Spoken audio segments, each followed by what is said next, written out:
Margaret Sullivan woke up every morning to the sound of children playing in the dusty streets of Millbrook. Their laughter used to bring her joy, but now it felt like tiny needles pricking her heart. She would lie in bed for just a moment longer, listening to their voices calling out to each other, before the familiar ache settled deep in her chest. 32 years old and still no children. In a town where women her age were already grandmothers, Margaret stood out like a wilted flower in a garden full of blooms.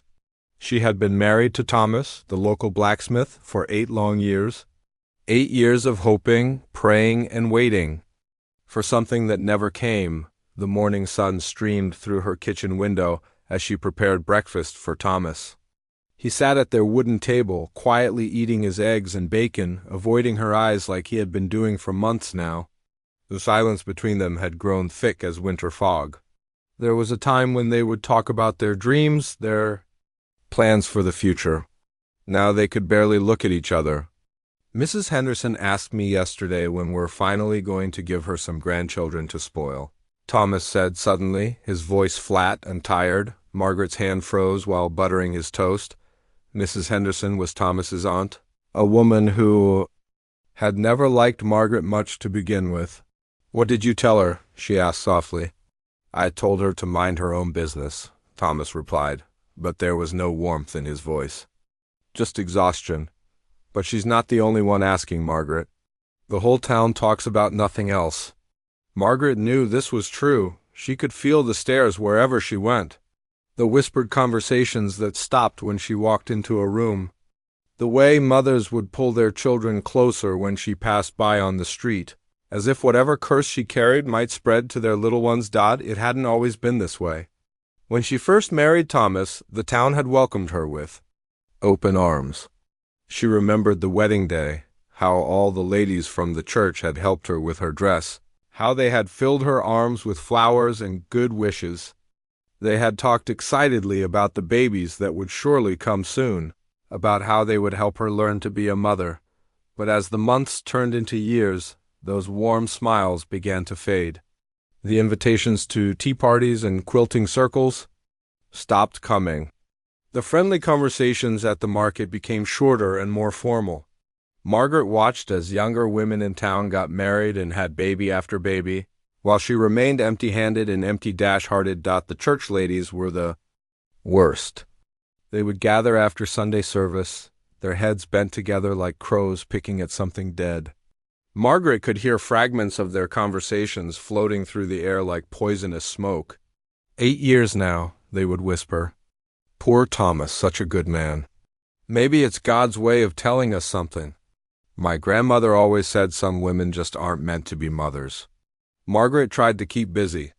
She threw herself into keeping house, making sure Thomas's clothes were always clean and pressed, cooking his favorite meals, tending to their small garden behind the house.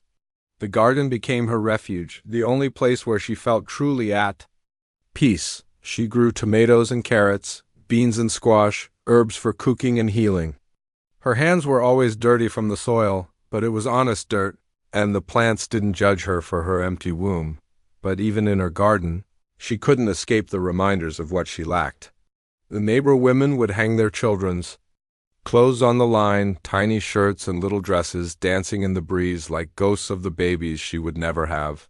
She would watch through her kitchen window as mothers called their children in for supper, their voices full of love and exasperation and joy. Thomas had changed too. The man who once held her hand during their evening walks now spent his nights at the tavern with the other men. He would come home smelling of whiskey and disappointment, falling into bed without a word. During the day, he worked harder than ever at his forge, as if the ringing of his hammer could drown out the questions and the pity in people's eyes. Maybe we should think about moving, Margaret had suggested one evening, after a particularly difficult day at the market where the shopkeeper's wife had made a cruel comment about barren ground. Thomas had looked at her with something close to anger. Run away? That's your solution? This is my home, Margaret. My father built this smithy with his own hands. I'm not going to let gossip drive me away from everything I've worked for. But Margaret could see the shame in his eyes. She knew he was suffering too, just in a different way. Men in Millbrook were expected to have sons to carry on their name to help with their work. Thomas had neither, and she knew the other men probably talked about him too, wondered if he was somehow less of a man because his wife couldn't give him children. The isolation grew worse with each passing month. Margaret found herself walking to the market early in the morning when fewer people were around. She would hurry through her errands, keeping her head down, trying to avoid the stares and whispers. The shopkeepers were still polite, but there was a coldness in their manner that hadn't been there before. One day, while she was picking out apples at the general store, she overheard two women talking nearby. They didn't bother to lower their voices. "It's not natural," one of them was saying. "A woman her age should have had at least 3 or 4 children by now." "Maybe it's for the best," the other replied. "Some people just shouldn't be parents. Maybe God knows what He's doing."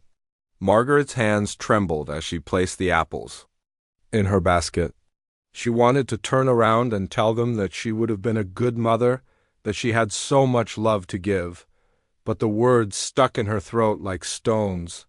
Instead, she paid for her apples and walked home as quickly as she could, tears blurring her vision. The worst part was the children themselves. They had begun to sense the adults' discomfort around her. Where once they would run up to her with scraped knees for her to bandage, or ask her to help them find lost toys, now they kept their distance. Some of the older children had started to stare at her with a mixture of curiosity and fear, as if she were some kind of strange creature they had never seen before. Margaret began to feel like a ghost in her own town. She would walk down streets where she had played as a child, past houses where she had visited friends, through the church where she had been baptized and married, and feel like she no longer belonged anywhere. The weight of everyone's disappointment pressed down on her shoulders like a heavy blanket. She couldn't shake off. Thomas barely spoke to her anymore except when necessary. Their house, once filled with hopes and dreams, now felt like a tomb. Margaret would spend hours staring out the window, watching the life of the town go on without her, wondering if this was all there would ever be for her. Just this endless, aching emptiness, surrounded by people who saw her as a failure. A broken woman who couldn't fulfill the most basic purpose of her existence. As spring turned to summer, Margaret realized that she had become completely alone. In a town full of people she had known her entire life.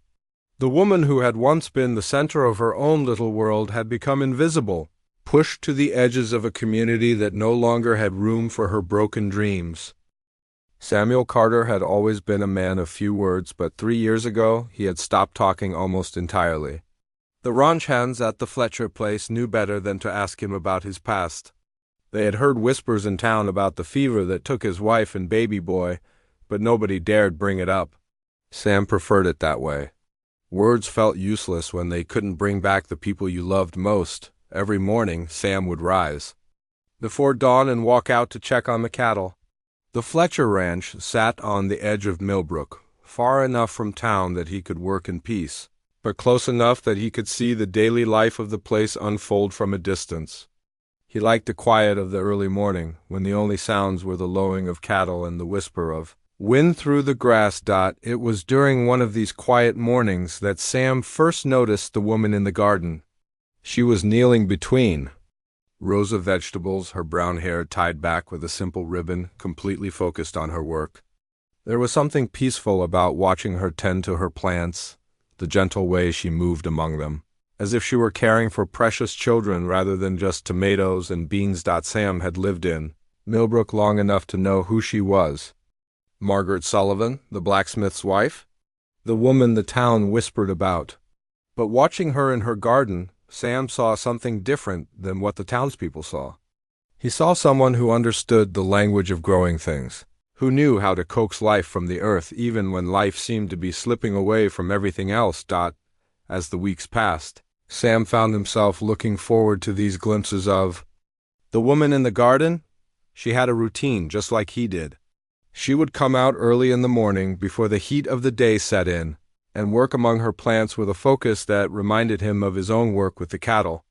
Both of them understood that caring for living things required patience, gentleness, and a kind of quiet love that didn't need words. But Sam began to notice other things too. The way Margaret would pause sometimes in her work, her shoulders sagging as if carrying some invisible weight.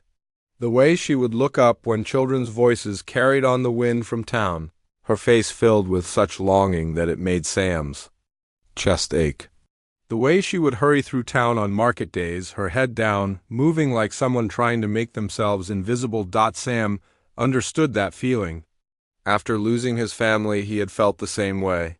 The pitying looks, the careful way people talked around him, the way conversations would stop when he walked into a room.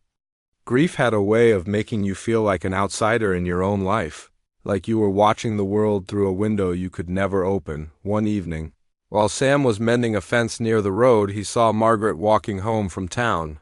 She was carrying a basket of groceries, but something about her posture told him the trip hadn't gone well.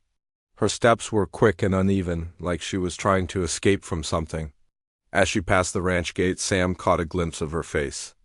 There were tears in her eyes, and she was biting her lip like she was trying to hold back sobs. That night, Sam lay awake thinking about what he had seen. He remembered that feeling, the way the world could suddenly feel hostile and cold. After his wife and son died, he had wanted nothing more than to disappear, to find some place where nobody knew his story or felt sorry for him. But life had to go on, even when it felt impossible. The next morning, Sam did something he hadn't done in years.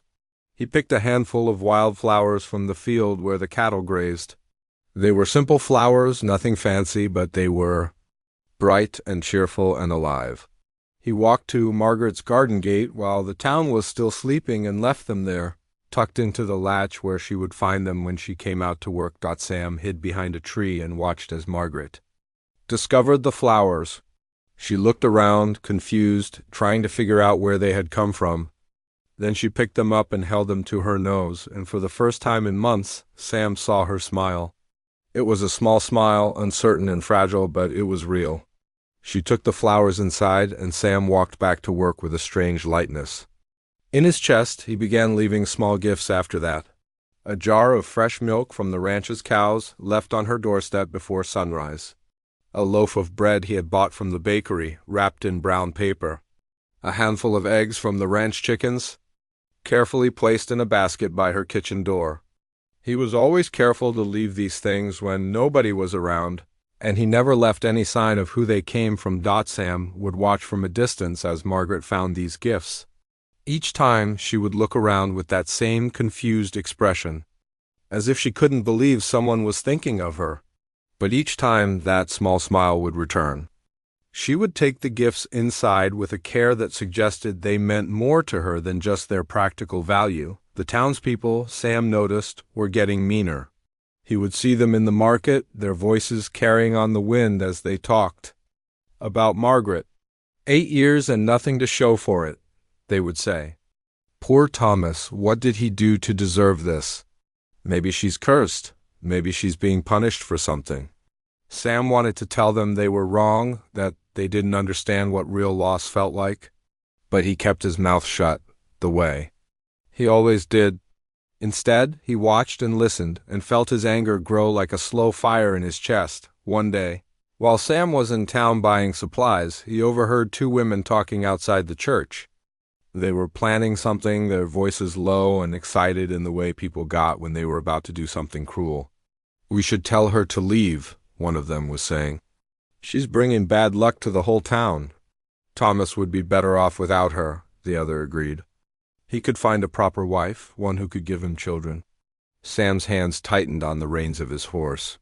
He wanted to turn around and tell these women exactly what he thought of their plan.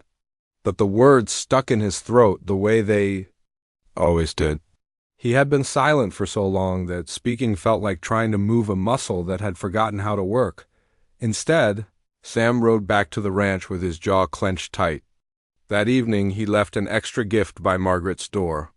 A small bouquet of wildflowers tied with a piece of string, and underneath them a note written in his careful handwriting. "You are not alone," it said. Nothing more, nothing less. Sam watched from his usual hiding spot as Margaret found the note. She read it twice, then pressed it to her chest like it was the most precious thing in the world. She looked around the empty yard, and for a moment her eyes seemed to find his in the growing darkness. Sam held his breath, wondering if she had finally figured out who her mysterious benefactor was, but Margaret just smiled that small, fragile smile and took the flowers and note inside. Sam walked back to his cabin feeling like he had just done something important, even if he couldn't quite name what it was. For the first time in 3 years, he felt like his silence might finally be ready to break. The morning started like any other, but Margaret could feel something different in the air. Thomas had been quieter than usual at breakfast, pushing his food around his plate instead of eating. When she asked if everything was all right, he just grunted and left for work without his usual goodbye kiss on her cheek. Not that he had been giving her many of those lately, but this felt different. Somehow Margaret tried to push the worry away as she went about her morning routine. She swept the floors, made the beds, and prepared vegetables for the evening meal. But the feeling of dread kept growing in her stomach like a living thing. She kept glancing out the window, watching the people of Millbrook go about their daily business, wondering if they knew something she did and single quotes did around noon. Margaret decided to walk to the general store to buy some flour. She had been putting off the trip for days, dreading the stares and whispers that always followed her now. But they were running low on supplies, and she couldn't avoid it any longer. She put on her best dress and braided her hair neatly, trying to look respectable and normal, even though she felt anything but the walk to town felt longer than usual. Margaret noticed how people would cross the street when they saw her coming, or suddenly find something very interesting to look at in the opposite direction. Mrs. Patterson, who used to chat with her about the weather and the church social, turned around and walked the other way entirely. Margaret's cheeks burned with shame, but she kept walking, her head held as high as she could manage. The general store was busy when she arrived. Several women were gathered around the counter, their voices animated as they discussed something that seemed to excite them greatly. Margaret hesitated at the door, but she needed that flour, so she took a deep breath and stepped inside. The conversation stopped the moment she entered. Every head turned toward her, and Margaret felt like a rabbit that had just walked into a den of wolves. The silence stretched out uncomfortably until Mrs. Williams, the doctor's wife, cleared her throat. "Well, well," Mrs. Williams said, her voice sweet as honey but cold as winter. "If it isn't Margaret Sullivan. We were just talking about you." Margaret's heart began to race. She forced herself to walk to the counter where old Mr. Peterson was, weighing out someone's sugar. "I just need some flour," she said quietly, hoping they would go back to their conversation and leave her alone, but Mrs. Williams wasn't finished. "You know, Margaret, we've been wondering, don't you think it's time you faced the truth about your situation?" "I don't know what you mean," Margaret replied, though her voice came out smaller than she intended. Mrs. Davies, the preacher's wife, stepped forward. 8 years, Margaret. 8 years of marriage and nothing to show for it. Don't you think that's telling you something?" "Maybe God is trying to send you a message," added Mrs. Cooper, whose own 6 children made her feel qualified to judge. "Others, maybe you're not meant to be a mother." Margaret's hands trembled as she reached for her coin purse. "Please, I just want to buy some flour and go home." But the women surrounded her now, their faces flushed with the excitement of finally saying what they had been thinking for months. It was as if they had been waiting for this moment, planning it even. "You're cursed," Mrs. Williams declared. "That's what you are. A barren woman brings bad luck to an entire community. Everyone knows that. Poor Thomas," Mrs. Davies shook her head sadly. "Such a good man stuck with a wife who can't give him what every man deserves." Margaret felt tears starting to form in her eyes. She looked around desperately, hoping someone would defend her, but the other customers just stared like they were watching a show at the traveling circus. "Maybe you should leave Millbrook," Mrs. Cooper suggested, her voice filled with false concern. "Find somewhere else to live? Somewhere where people don't know about your problem." "Yes," Mrs. Williams agreed enthusiastically, "that would be best for everyone. Thomas could find a proper wife, one who could give him children. The town could heal from whatever curse you've brought upon it." "I haven't cursed anyone," Margaret whispered, but her voice was so quiet that nobody seemed to hear her. The Bible says that barrenness is a sign of God's displeasure, Mrs. Davies continued, warming to her topic. Maybe you should think about what you've done to deserve this punishment. Margaret felt like she was drowning. The walls of the store seemed to be closing in around her, and the women's voices were getting louder and more aggressive. She wanted to defend herself, to tell them they were wrong, but the words wouldn't come. She just stood there, shaking as they tore her apart with their cruel words. "You're nothing but a burden," Mrs. Williams said, her voice rising. "A burden to your husband, a burden to this town. The sooner you accept that and do something about it, the better off everyone will be." That's when Margaret heard it. The sound of boots on wooden floors, slow and deliberate. She turned toward the door and saw a tall figure standing there, backlit by the afternoon sun. For a moment she couldn't make out who it was. Then he stepped into the store, and she saw it was the quiet cowboy from the Fletcher Ranch. Sam Carter had never been an imposing man, but standing there in the doorway, he looked like he could take on the whole world. His usually gentle eyes were hard as flint, and his jaw was set in a way that suggested he was holding back a great deal of anger. "Ladies," he said, his voice cutting through their chatter like a knife through butter. It was the first time many of them had heard him speak in years, and the shock of it made them all turn to stare at him. "Mr. Carter," Mrs. Williams said, trying to regain her composure. "We were just having a private conversation with Mrs. Sullivan." "I could hear your private conversation from outside," Sam replied, his voice deadly quiet. "Half the town could hear it." Margaret stared at him in amazement. She had seen him around town, of course, but they had never spoken. She knew he was the man who had lost his family, the one who kept to himself and rarely said a word to anyone. Why was he here? Why was he defending her? "Now see here," Mrs. Davies began, puffing herself up like an angry hen. "This is none of your business, Mr. Carter. When I see 4 grown women attacking one person like a pack of wild dogs, it becomes my business," Sam said, taking a step closer. "What you're doing here is shameful." "We're just telling her the truth," Mrs. Cooper protested. "Someone has to." "The truth." Sam's voice was getting louder now, and Margaret could see the fury building in his eyes. "The truth is that you're a bunch of small-minded, cruel women who get pleasure from hurting someone who's already suffering. How dare you?" Mrs. Williams gasped, "How dare I?" Sam took another step forward, and the women actually backed away from him. "How dare you? This woman has done nothing to any of you except exist. She's been a good neighbor, a good wife, a good member of this community. And you're treating her like she's some kind of monster." Margaret felt tears streaming down her face now, but for the first time in months, they weren't tears of shame. They were tears of gratitude. Someone was finally standing up for her. Someone was finally saying the things she had wanted to say but couldn't. "She's barren," Mrs. Williams said, as if that explained everything. "It's not natural." "You know, what's not natural?" Sam's voice boomed through the store now. "A bunch of women who claim to follow Jesus Christ treating another human being like this. You should be ashamed of yourselves." The women looked around at each other, suddenly uncertain. This quiet man they had barely noticed was making them face something they didn't want to see about themselves. Sam turned to Margaret and offered her his arm. "Come on, Mrs. Sullivan, let's get you out of here." Margaret looked at him with wonder. This man, this stranger who had no reason to care about her, was rescuing her from her tormentors.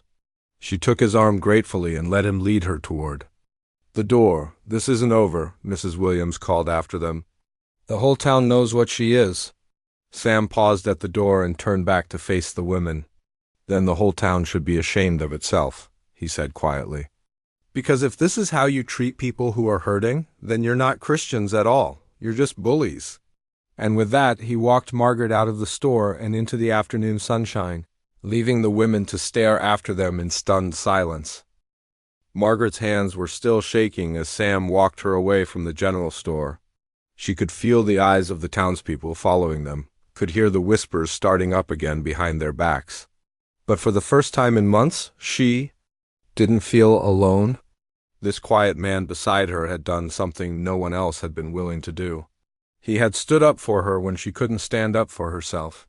"Thank you," she whispered as they reached the edge of town. Her voice was hoarse from trying not to cry. "You didn't have to do that." Sam looked down at her, his anger slowly fading from his eyes. "Yes, I did," he said simply. "Nobody deserves to be treated like that." They walked in comfortable silence. For a while, following the dusty road that led toward Margaret's house. Sam's presence beside her felt solid and reassuring, like a wall between her and the cruelty of the world. Margaret found herself stealing glances at him, this man who had appeared like an angel when she needed one most. "I know who you are," she said finally. "You're the man who lost his family." Sam's jaw tightened, but he didn't look away. 3 years ago. Fever took them both within a week. "I'm sorry," Margaret said, and she meant it. "I can't imagine what that must have been like. Can't you?" Sam asked, his voice gentle but knowing. "Seems to me you understand loss better than most people." Margaret felt tears threatening again, but these were different. These were tears of recognition, of finally being seen and understood by someone who knew what it felt like to have your heart broken by circumstances beyond your control. When they reached her house, Margaret hesitated at the garden gate. She didn't want this moment to end, didn't want to go back to being alone with her thoughts and her shame. "Would you like some coffee?" she asked. "It's the least I can do after what you did for me." Sam looked at her for a long moment, then nodded. "I'd like that." Margaret's kitchen was small but clean, filled with the warm smell of baking bread and dried herbs hanging from the rafters. Sam sat at the wooden table where Thomas usually ate his meals, looking around with quiet appreciation. It had been a long time since anyone had visited this house, and Margaret felt nervous as she prepared the coffee. "You have a nice home," Sam said, watching her move around the kitchen with practiced ease. "It's quiet," Margaret replied, setting 2 cups on the table. Sometimes too quiet. Sam understood that feeling. His own cabin at the ranch was filled with the same kind of silence, the kind that echoed with memories of voices that would never be heard again.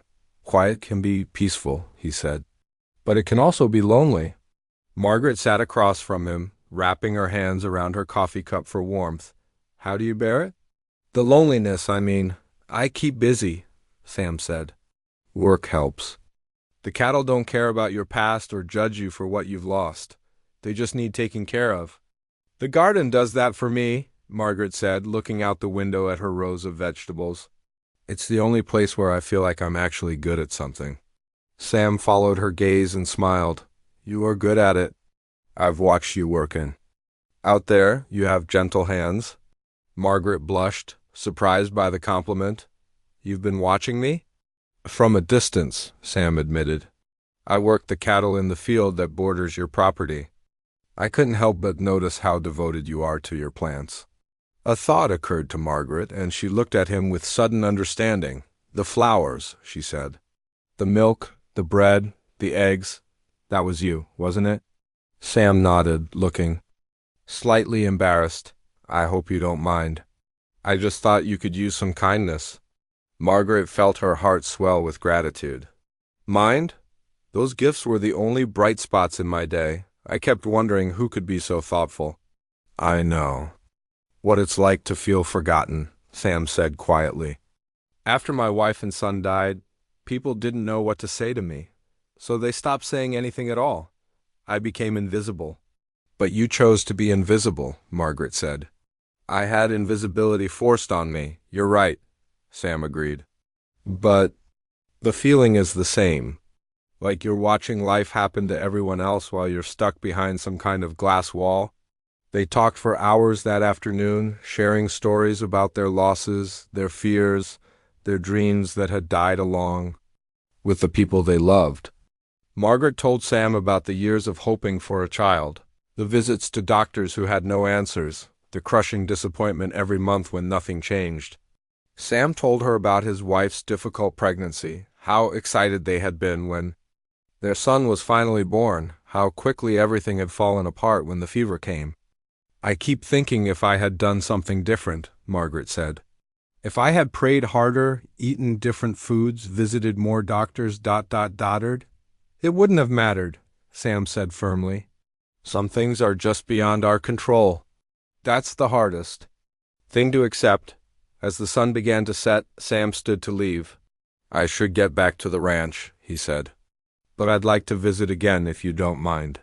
I'd like that very much, Margaret said, and she meant it.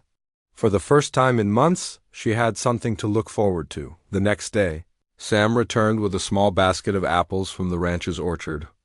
Thomas was still at work, so they sat in the garden and talked about everything and nothing. Sam told her about the cattle, about the different personalities each one had, about the satisfaction of helping a sick animal get well. Margaret shared her knowledge of herbs and healing, showing him the plants she used to make teas and tinctures. My grandmother taught me about plants, Margaret said, crushing a mint leaf between her fingers and holding it up for Sam to smell. She said every plant has a purpose, even the ones people call weeds. Sounds like your grandmother was a wise woman, Sam said. She was. She also said that every person has a purpose, even when they can't see it themselves. Their friendship grew stronger with each visit. Sam would come by in the evenings after work, and they would sit on the porch or walk through the garden, talking about their day, their past, their slowly healing hearts. Margaret found herself looking forward to these visits more than anything else in her life. One evening, as they sat watching the sunset paint the sky in shades of gold and pink, Sam made a decision that surprised even him. Margaret, he said, I have something to ask you. She looked at him expectantly, her heart beating a little faster. Mr. Fletcher has been talking about expanding the ranch operations. He needs someone to help manage the house, take care of the ranch hands' meals, tend to sick animals. It would mean leaving town, living at the ranch. Sam paused, gathering his courage. He asked me if I knew anyone who might be interested. I immediately thought of you. Margaret stared at him in shock. You want me to work at the ranch? I think you'd be good at it, Sam said. You're organized, you know about healing, you're kind. And it would get you away from this place, away from people who don't appreciate what a good person you are. Margaret felt a flutter of hope in her chest, followed immediately by fear. What about Thomas? What about my life here? What life? Sam asked gently. You're miserable here, Margaret. Every day is harder than the last. The people in this town have made it clear they don't want you. Why stay where you're not wanted? Margaret thought about Thomas, about how cold and distant he had become. She thought about the women in the store, about the whispers and stares. She thought about spending the rest of her life in this house, slowly suffocating on other people's disappointment. I don't know, she said finally. It's scary to think about starting over. Scarier than staying where you are? Sam asked. Margaret looked at him, this man who had shown her more kindness in a few weeks than she had received from anyone in months. If I said yes, would you help me? Would you be my friend there too? Sam smiled, and Margaret realized it was the first real smile she had seen from him. I'd like to be more than your friend, Margaret, he said quietly. But we can take that. As slow as you need. For the first time in years, Margaret felt something she had almost forgotten how to feel. Hope. Real, honest hope for a future that might actually be worth living. Margaret spent 3 sleepless nights thinking about Sam's offer. She would lie in bed next to Thomas, listening to his steady breathing, wondering if she had the courage to leave everything she had ever known. The idea terrified her, but staying in Millbrook felt like slowly dying inside. On the 4th morning, Margaret made her decision. She waited until Thomas finished his breakfast and headed to the blacksmith shop. Then she walked to the Fletcher ranch. Her heart pounded with each step, but she kept going. Sam was mending a fence when she arrived, and his face lit up when he saw her. I want to take the job, she said without any greeting. If Mr. Fletcher will have me, I want to work at the ranch. Sam set down his hammer and walked over to her. Are you sure? Once you make this choice, there's no going back. I'm sure, Margaret said, though her voice trembled slightly. I can't live like this anymore. I need to find out who I am when I'm not surrounded by people who see me as a failure. Sam nodded and took her hand gently. Then let's go talk to Mr. Fletcher. Robert Fletcher was a kind man in his 50s who had built his ranch from nothing through hard work and fair dealing. When Sam brought Margaret to his office, he looked her over with shrewd but kindly eyes. "So you're the woman Sam's been telling me about," he said. "He speaks very highly of you." "I'm a hard worker, Mr. Fletcher," Margaret said, trying to keep her voice steady. "I know about cooking, cleaning, and taking care of sick animals. I can read and write, and I'm good with numbers." "That's more than most of the ranch hands can stay," Mr. Fletcher chuckled. "But I have to ask, what about your husband? What does he think about this arrangement?" Margaret's heart sank. She hadn't told Thomas yet. "I haven't discussed it with him," she admitted, "but I don't think he'll object. We've grown very distant." Mr. Fletcher studied her face for a long moment. "I won't hire a woman who's running away from her marriage vows," he said finally. "But if you can work things out with your husband, honorably and properly, then you have a place here." That evening, Margaret sat Thomas down and told him everything. About the job offer, about her friendship with Sam, about how miserable she had become living in Millbrook. Thomas listened without interrupting, his face growing darker with each word. "So you want to leave me," he said when she finished. "After 8 years, you want to run away to live with some cowboy?" "I want to find a way to be happy again," Margaret said. "We haven't been happy together in years, Thomas. You know that." Thomas was quiet for a long time. When he finally spoke, his voice was tired. "Maybe you're right. Maybe we've been holding on to something that died a long time ago." "We could try again," Margaret offered, though her heart wasn't in it. "I could stay, and we could try to work things out." Thomas shook his head. "No, I see how you light up when you talk about that ranch, about that man. I haven't seen you look that alive in years." He paused, then added quietly, "I want children, Margaret. I always have. And you want to feel valued for something other than your ability to have babies. We can't give each other what we need." It was the most honest conversation they had had in months. They talked late into the night, remembering the good times they had shared, acknowledging the pain they had both endured. By morning, they had agreed to seek an annulment. Thomas would tell people it was a mutual decision, that they had decided they weren't right for each other. "I don't want you to be the villain in this story," Thomas said as they shook hands like old friends. "You're a good woman, Margaret. You deserve to be happy." The news of Margaret's annulment spread through Millbrook like wildfire. Most people assumed she had been cast out, that Thomas had finally gotten tired of his barren wife. Margaret let them think what they wanted. She was too busy preparing for her new life to care about their gossip.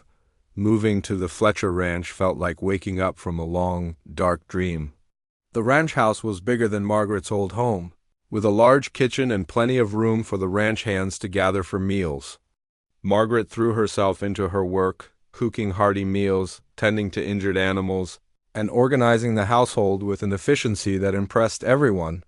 The ranch hands, initially skeptical of having a woman around, quickly came to appreciate her skills. She could stitch up a cut better than any of them, her cooking was far superior to their usual fare, and she had a gentle way with the horses that seemed to calm even the most skittish animals. "You've got a real gift," old Pete, the head ranch hand, told her one evening as she bandaged his injured hand. "Animals trust you. That's not something you can teach." Margaret smiled as she tied off the bandage. "My grandmother always said that." Healing was about more than just medicine. It's about showing creatures that someone cares about their pain. Sam watched Margaret bloom in her new environment with quiet joy. She moved through the ranch house like she belonged there, humming, while she worked, laughing with the ranch hands, taking pride in jobs well done. The sad, defeated woman he had met in town was slowly disappearing, replaced by someone confident and capable. As autumn turned to winter, Margaret and Sam's friendship deepened into something more. They would sit by the fire in the evenings, talking about everything and nothing, sharing comfortable silences, slowly learning to trust their hearts again.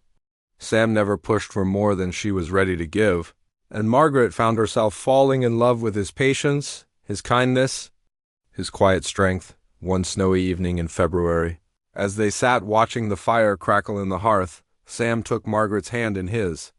"I know it hasn't been long since your annulment," he said carefully, "and I know you've been hurt badly. But I need you to know that I love you, Margaret. Not because I want to fix you or save you, but because of who you are. Your strength, your kindness, your gentle heart." Margaret felt tears in her eyes, but they were happy tears. "I love you too, Sam. I didn't think I could ever feel this way again. Would you marry me?" Sam asked simply. "Not because you need rescuing or because I need someone to take care of me, but because we're better together than we are apart?" Margaret looked at this man who had stood up for her when no one else would, who had seen her worth when she couldn't see it herself, who had given her the chance to discover who she could be when she wasn't defined by what she lacked. "Yes," she said and kissed him softly. "Yes, I'll marry you." They married in the spring, in a simple ceremony attended by Mr. Fletcher and the ranch hands. Margaret wore a blue dress she had sewn herself, and Sam wore his best suit.